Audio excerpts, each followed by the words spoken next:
Hey, what the heck are you going to do about this? You've got my computer infected with a virus because of you.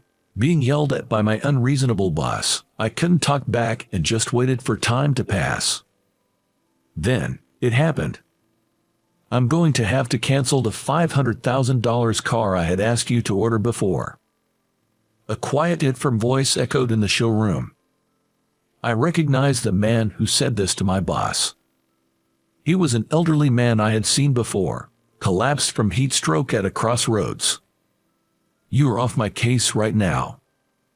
The elderly man declared this. My boss's lips trembled. Little did he know that this incident would lead to a downward spiral in his life. I'm Matthew, a 28-year-old car life advisor working at a well-known luxury foreign car dealership that everyone knows. As a child living in the countryside, I used to admire the coolness and rare retro style of the classic cars I saw while walking to school. Around the same time, after watching a European car action movie, I got excited about the various cars' designs, speed, and the coolness of the actors driving them, and dreamed of driving cars just as coolly one day. Since then, I've been hooked on cars, secretly researching various classic and new car models on my home computer, eventually developing a particular interest in European cars. Initially, I just wanted to ride and drive them, but gradually my dream evolved into wanting to work surrounded by such cool cars. After graduating from college, my dream came true when I got a job at the American headquarters of a European car manufacturer. After a few years at a dealership in New York, my passion led to excellent performance. This time, I was set to transfer to a branch in a regional area for the first time. Tough break. When my transfer was announced, a senior had said this to me. Bad luck. You're being transferred, right? Yes. Have you heard about that branch?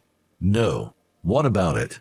The branch I was transferring to was among the top in sales in the region. It's clear that the types of cars sold and their frequency differ between New York and regional areas. While working at my current store, it's possible that my performance might drop, but is it really as bad as being called unlucky? As I pondered, my senior leaned in, looking uneasy. The branch itself is fine.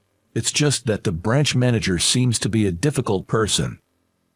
The branch manager. Apparently, there have been various problems, and new employees quit quickly due to this, leading to constant understaffing. Your transfer might be to fill in for a veteran employee who just left. I see. Turnover is high, and upper management knows it. But since the sales are good, they turn a blind eye. It seems unlikely the branch manager will be transferred anytime soon. Be careful. Thanks, I appreciate it. With a vague sense of unease, I prepared for my move from the headquarters to the regional branch. My name is Matthew. I'm looking forward to working with you all. On my first day of transfer, during the morning meeting where I was introduced, I sensed a somewhat cold atmosphere. The staff did applaud, but it felt mechanical, lacking warmth. Having come from the headquarters and knowing what my senior had told me, I was somewhat prepared, but it didn't feel like a warm welcome from anyone, not just the branch manager. The notorious branch manager was named Ken, and soon enough, I was to learn the truth behind the rumors I had heard from my senior. I'll be out for sales visits now. Take care of the rest. Yes. What's with that look? Got a problem? No, nothing at all. Ken, intimidating one of the staff members, glanced around and smirked before leaving the showroom. When Ken's car was out of sight, I approached a staff member sitting at the neighboring desk. Excuse me. Yes. Where did Ken go? Is there really sales visits? Oh, if you're going to work here, you shouldn't get involved in that. Ken just went to slack off. Slack off? Yes, it's usual for him. He dumps his work on his junior colleagues and is probably napping in some parking lot by now. He'll be back soon, though. Hearing this resigned sigh, I was at a loss for words. Is that really allowed? I didn't get any more details, but when I asked other staff members, I got similar responses. Apparently, Ken has been doing this for years, piling work on his junior colleagues while he slacks off. He usually returns around noon with a refreshed look, as usual. True to their words, Ken returned around 1 p.m. His face did indeed look refreshed. "Back already, Ken?" "Yeah. Did you finish what I asked?" "It's done, right?" "Sorry, it's not done yet." When one staff member apologized, Ken's smirking face turned angry. "Not done yet? Are you kidding me?" He suddenly raised his eyebrows and started yelling. "I'm so sorry. I'll finish it right away." "Geez, you're too slow. Think about efficiency. You were probably doing unnecessary stuff." Ken, hitting the desk with documents, intimidated the staff member completely. Tired of yelling, Ken looked around. And inevitably, our eyes met. Feeling a chill at his smirk, I casually looked away, but it was too late. I later learned that I was the only one who had looked up at that moment. Ken walked briskly towards me. "How's the progress on the task I asked you about this morning?" he asked. "Yes, it's already done." I handed over the compiled data, which he took carelessly and skimmed on the spot. Then, laughing through his nose, he said, "As expected of the elite from the headquarters, your work quality and speed are different, huh?" Sarcastically, he returned to his desk. I'm not sure he disliked that or not, but I soon became a target for Ken. Initially, I only took care of my own tasks, finishing them before Ken returned, but gradually he seemed to dislike that and started piling more work on me. Naturally, it was an amount of work that couldn't be finished just in the morning, and I was unable to complete it all, leading to days of being yelled at and pointed out. I knew I was being used as an outlet for stress. The other staff members didn't help me since they were not targeted while I was, and they even stopped making eye contact with me. No wonder newbies don't thrive in such an environment, and it wouldn't be surprising if someone quit at any time. But as just an employee, there was nothing I could do but bear the brunt of this injustice. One day, on my day off today, I was taking a walk in the neighborhood for a change of pace. The country air reminded me of my childhood, bringing a sense of nostalgia. The smell of the wind, the sound of the trees swaying.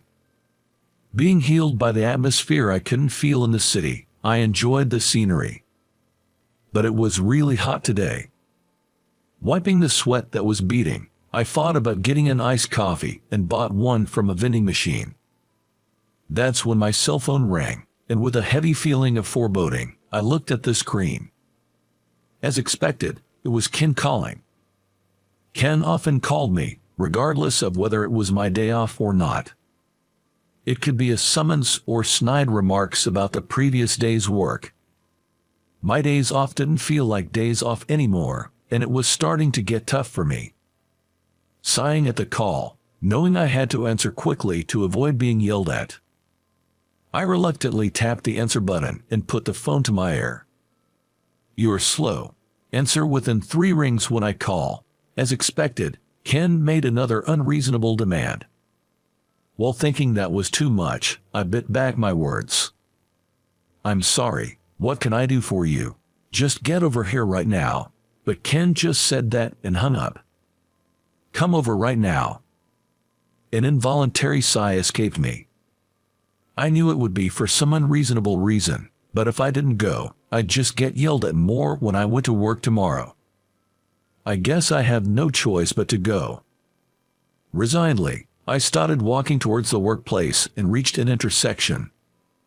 There, I saw an elderly man walking unsteadily, clearly in bad shape.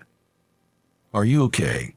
I blurted out and rushed over, just as the old man seemed to lose consciousness and was about to fall. I managed to catch him just in time, supporting his body desperately. Sir, can you hear me?" The old man's body was burning hot, yet he wasn't sweating at all. It was heat stroke. I needed to get him somewhere cool. Looking around, I found a bench in the shade of a tree and took him there. I only have the iced coffee I just bought, but it's better than nothing. I removed one layer of the old man's clothing and pressed a can of iced coffee against his neck.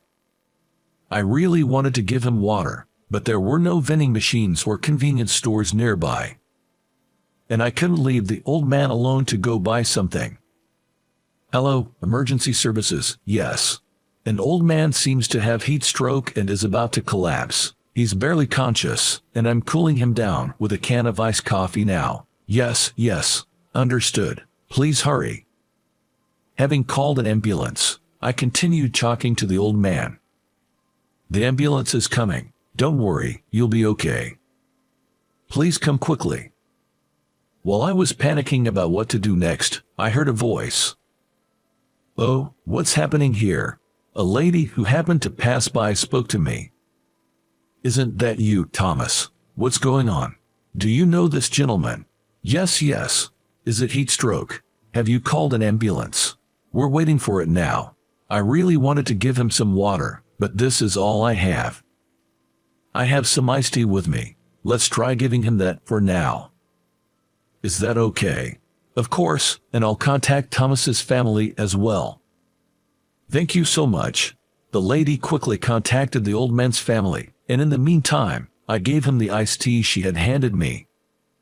I'll let the family know as well. The ambulance will be here soon. Let's stay strong.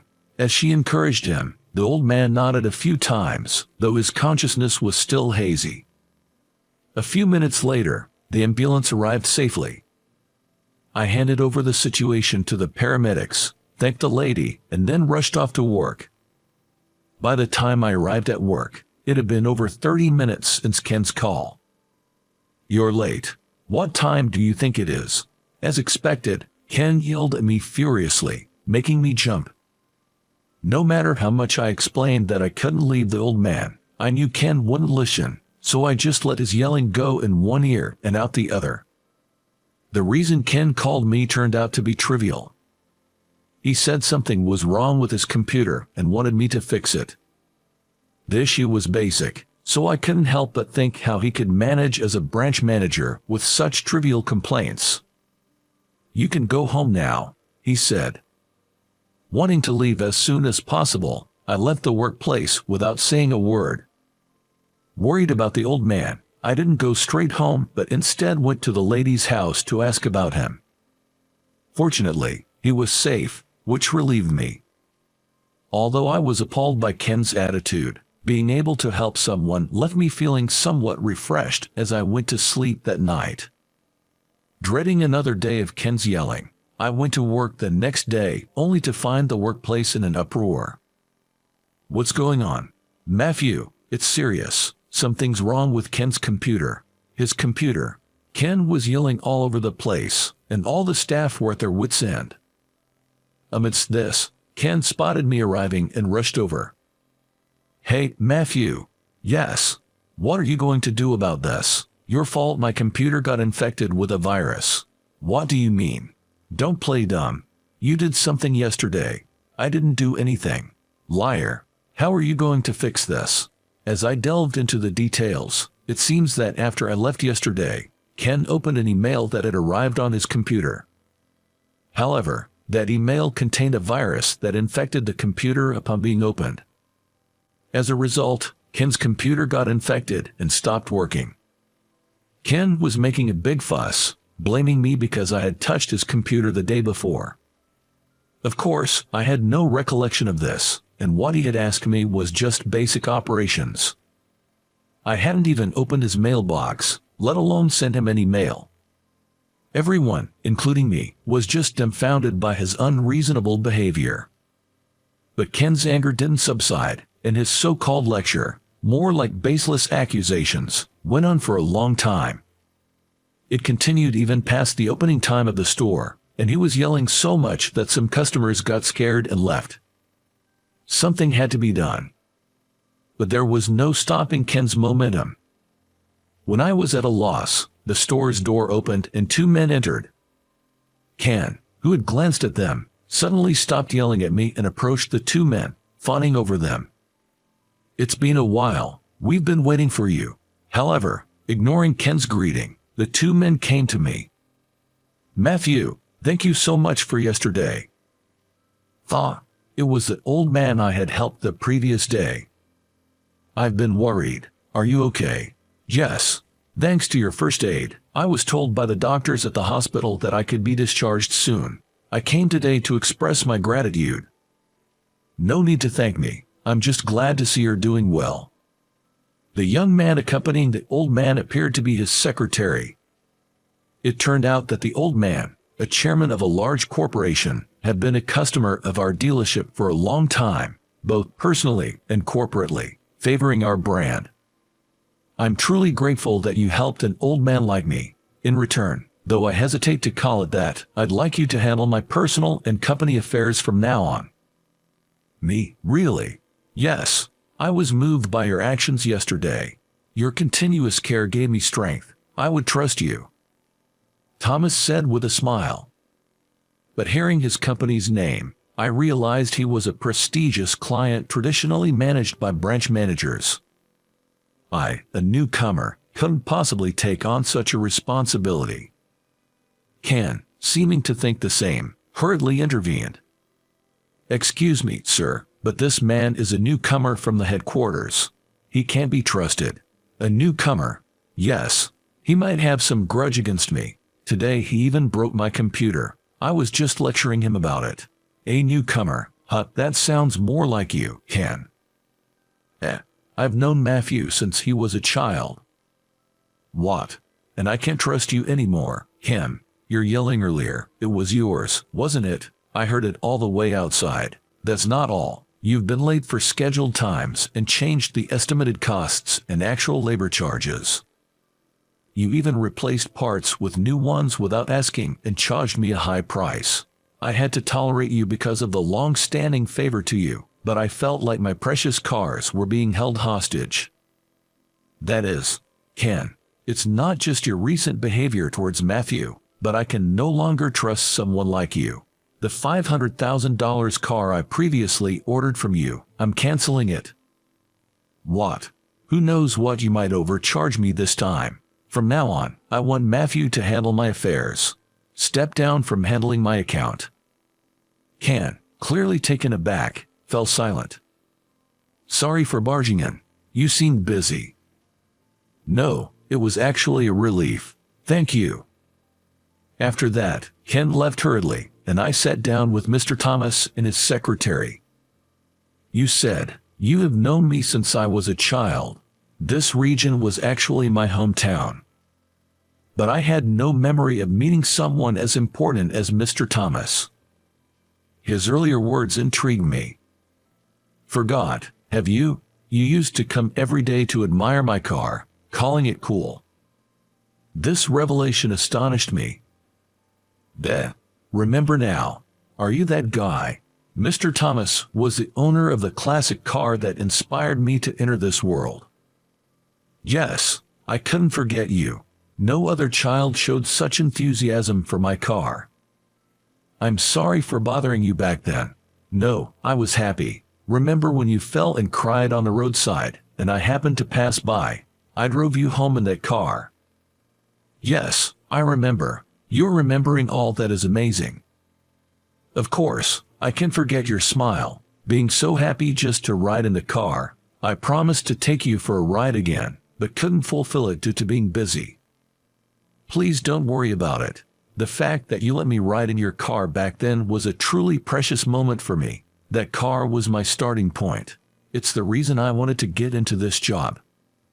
When I heard about the transfer from the headquarters to my hometown, I accepted immediately, hoping I might see that classic car again.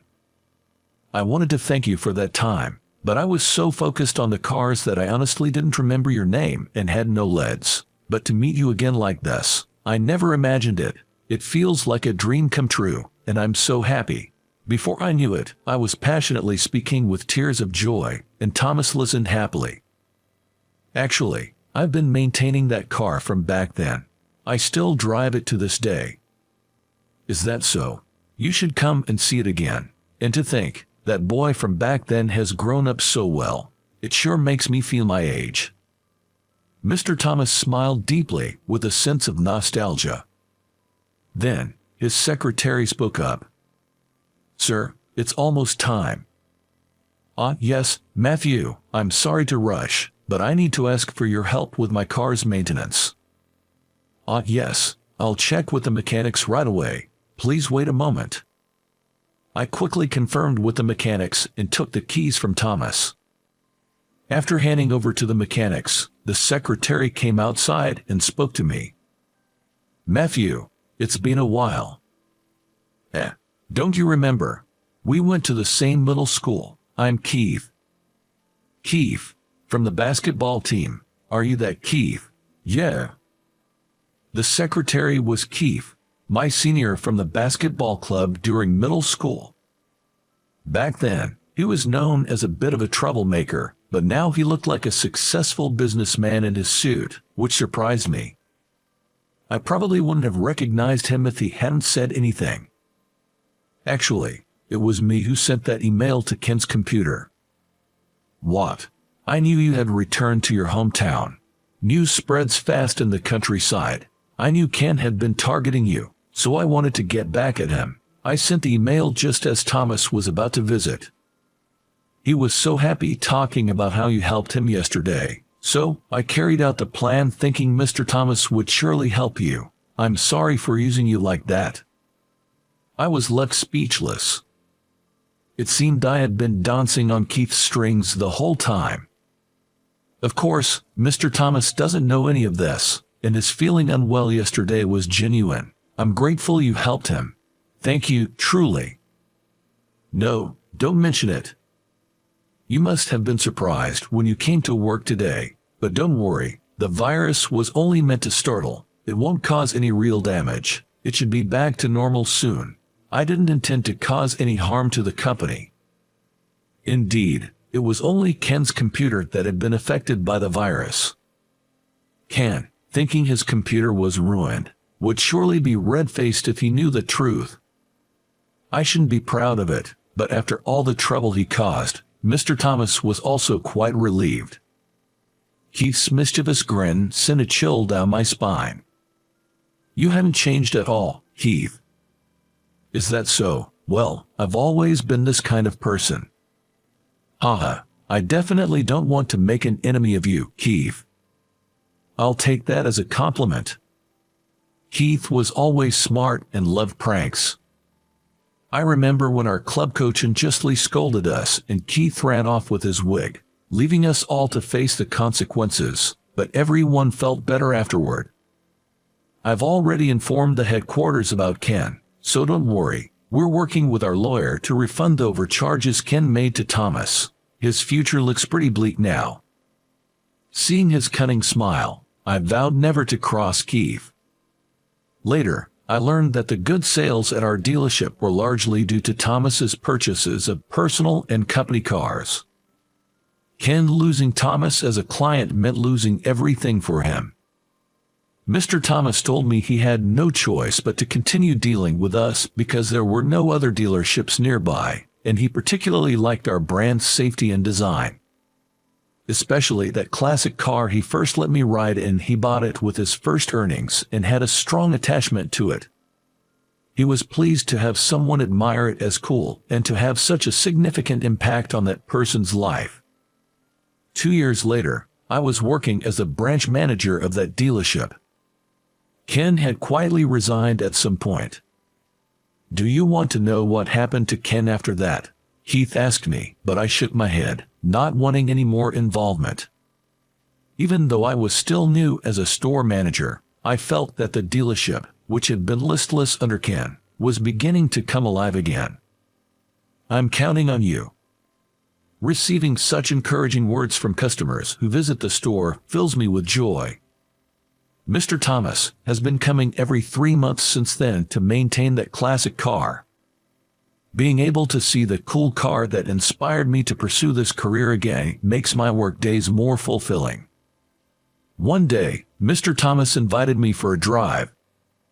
The thought of riding in that classic car again makes my heart race, almost to the point of tears. Remembering me as a child, caring about a small promise made so long ago, placing trust and expectations in someone like me. All of these are blessings, things I shouldn't take for granted. I want to keep working diligently and sincerely to repay this kindness. As I step into the car that was my starting point, I make a vow in my heart.